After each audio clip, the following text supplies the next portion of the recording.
Hello there mga kachinggoyang! Good afternoon to everyone! In this video, ako po ay naglalakad ngayon sa Sugumsan Mountain Suspension Bridge dito sa Wonju, Gangwon-do, South Korea.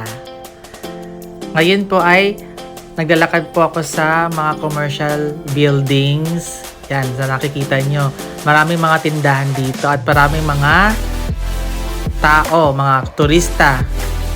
Katulad ko na po dumadayo pa galing sa malalayo para lang ma-experience ang pumunta sa suspension bridge.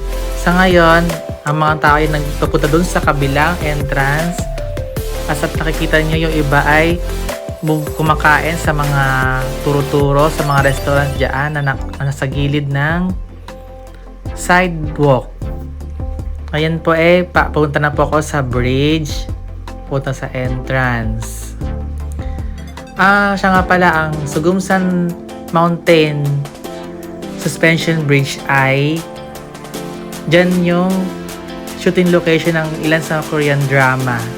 Pero di ko alam kung anong mga Korean drama yon kasi hindi ako masyado familiar kung anong Korean drama ang pinag-shootingan doon sa mismong bridge na yon. Pero as tourist attraction, napakaganda talaga ng Sugumsan Mountain Suspension Bridge.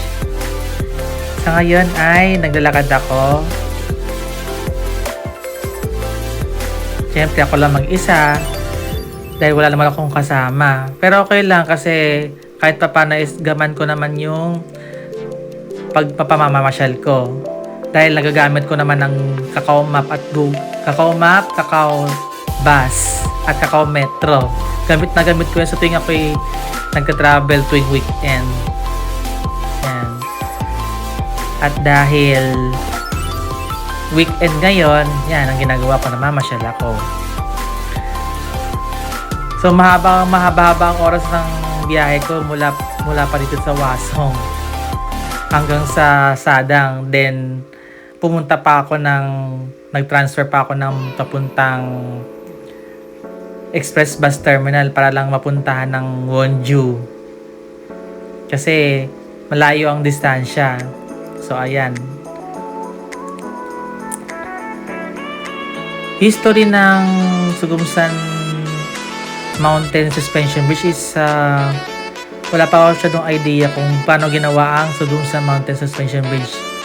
Pero kung sino man ang gumawa, kung sino man ang nag-construct, kung sino man ang gumawa, yung mga engineer man yan or mga architect, maganda ang pagkagagawa nila sa tourist attraction na yun kasi marami talagang mga Korean, mga turista din na katulad ko na tumatangkilik na punta ng sasabing bridge. Kaya yun ang masasabi ko.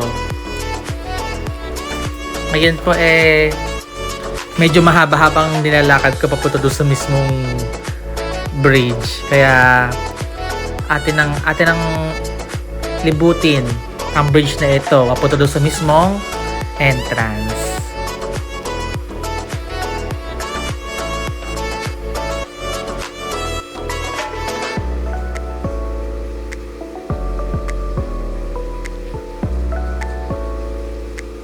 Ngayon nasa dulo na po ako ng bridge. Ngayon papunta na po ako doon sa stante na yon kung saan makikita mo yung vending machine or tinatawag na ticketing machine kiosk kung saan doon ako magpa-purchase ng ticket para sa entrance sa Sugumsan Mountain Suspension Bridge. At itong hagdan na ito, di ko alam kung saan papunta yan. Kaya di ko diretso yan dahil alam kong mahaba-habang lalakarin ko. Doon pa lang sa pupuntahan ko, alam kong mahaba-haba ang pupuntahan ko. So ayan na nga, makikita ninyo na meron ng taong nagpa-purchase ng ticket para sa bridge na ito. At ngayon nakapag-purchase na ako ng ticket. Ngayon papunta na po ako sa mismong entrance. Ang design talaga ng parang nasa 3D kasi tingnan mo yung itsura ng mga borders. Kaya mga ako, kaya binibidyoan ko yung bawat angulo ng ginagawa ko sa pagbablog. To be honest, malayo yung nilalakad ko pero okay naman. Kasi magiging sulit ang pagpunta ko pagdating ko mismo dun sa entrance sa punta sa Sugumsan Mountain. Ano pa lang yan? Mismong ano pa lang, paglalakad lang papuntang entrance wala medyo malayo pero okay lang naman. Ang importante, na-enjoy ko yung view ng mga napupuntahan ko mamaya. So, sa ngayon, hanggang dito lang muna ang video for today at meron pa akong part 2 sa ating Sugumsan Mountain Suspension Bridge Tour. So, huwag niyo makalimutan na mag-like, share, subscribe, leave a comment down below, and turn on notification bells para sa lahat ng updates sa video ng aking upload sa Facebook at sa YouTube channel. So, paano ba yung mga katsinggoyang? Paalam na muna.